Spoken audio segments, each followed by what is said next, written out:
Hi all, cooking റീൽസിൻ്റെ പുതിയൊരു എപ്പിസോഡിലേക്ക് എല്ലാവർക്കും സ്വാഗതം. ഞാനിന്നിവിടെ ചെയ്യാൻ പോകുന്നത് പ്ലം കേക്കിനും ക്യാരറ്റ് കേക്കിനൊക്കെ ഉപയോഗിക്കുന്ന ക്യാരമലിൻ്റെ റെസിപ്പിയാണ് ഇവിടെ ചെയ്യുന്നത്. ഇതിന് വേണ്ട ഇൻഗ്രീഡിയൻസ് എന്തൊക്കെയാണെന്ന് നമുക്ക് നോക്കാം. 250 ml കപ്പിൽ 1 കപ്പ് പഞ്ചസാരയാണ് ഞാനിവിടെ എടുത്തിരിക്കുന്നത്. ഞാനിവിടെ 2 കിലോ കേക്കിന് ആവശ്യമായിട്ടുള്ള ഇൻഗ്രീഡിയൻസ് ആണ് എടുത്തിരിക്കുന്നത്. നിങ്ങൾക്ക് 1 kg മതിയെന്നുണ്ടെങ്കിൽ ഇതിൻ്റെ പകുതി എടുത്താൽ മതിയാവും.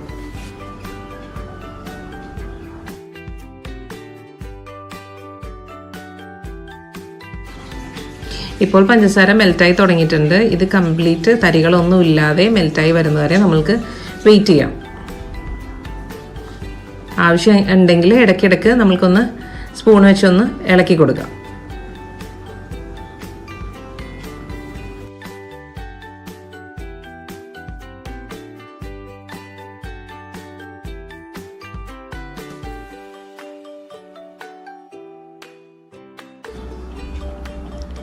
ഇപ്പോൾ പഞ്ചസാര നന്നായിട്ട് മെൽറ്റായി വന്നിട്ടുണ്ട്. ഇതിലേക്ക് നമ്മൾക്ക് 125 ml കപ്പിൽ 1 കപ്പ് വെള്ളം കുറേശ്ശെയായിട്ട് ചേർത്ത് കൊടുക്കാം.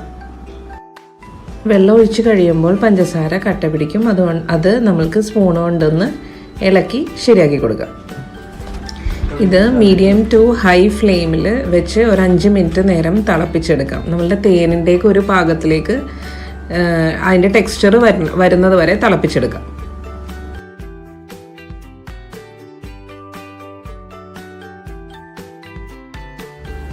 ഇപ്പോൾ ഇത് പാകത്തിന് ആയിട്ടുണ്ട്. നമുക്കിനി ഫ്ലെയിം ഓഫ് ചെയ്ത് വെക്കാം.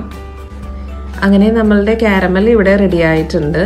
ഒരു കാര്യം പ്രത്യേകം ശ്രദ്ധിക്കണം, ക്യാരമൽ നന്നായിട്ട് ചൂടാറിയതിന് ശേഷം മാത്രമേ നമ്മളുടെ കേക്ക് ബാറ്ററിലേക്ക് ഇത് ഒഴിക്കാൻ പാടുള്ളൂ. നിങ്ങൾക്ക് ഈ വീഡിയോ ഇഷ്ടപ്പെട്ടെന്നുണ്ടെങ്കിൽ ലൈക്ക് ചെയ്യുക, ഷെയർ ചെയ്യുക, കമൻറ്റ് ചെയ്യുക. മറ്റൊരു വീഡിയോ ആയിട്ട് വീണ്ടും കാണാം.